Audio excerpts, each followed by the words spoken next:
सैफवर झालेल्या हल्ला प्रकरणामध्ये एक जण ताब्यात, संशयिताची मुंबई पोलिसांकडून चौकशी सुरू।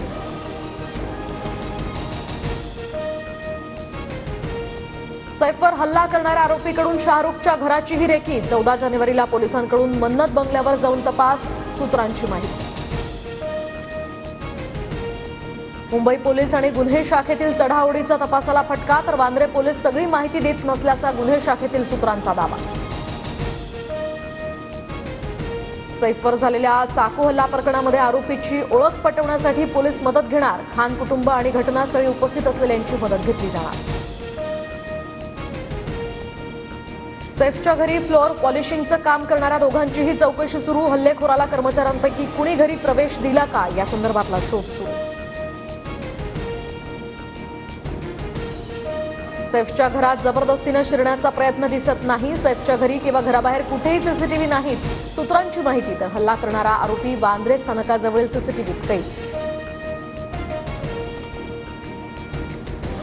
सैफच्या शरीरातनं काढलेला धारदार हेक्सा ब्लेडचा तुकडा पोलिसांकडून जप्त। अधिकचा तपास या संदर्भात सुरू।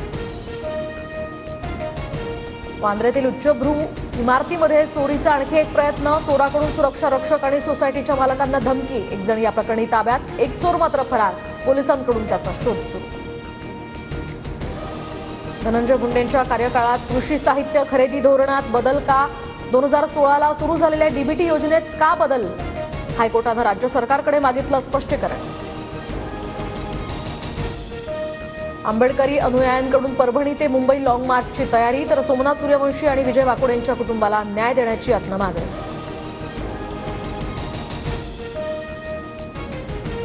पुण्याच्या अमेनॉरमध्ये वाल्मिक कराडचे आणखी 3 फ्लॅट। ज्योती जाधवच्या नावे फ्लॅटची खरेदी झाल्याची सुद्धा माहिती। बीडमधील हत्या प्रकरणात धनंजय देशमुख आज केज न्यायालयामध्ये जबाब नोंदवणार, तर 164 अंतर्गत नोंदवलेला जबाब पुन्हा बदलला जात नाही।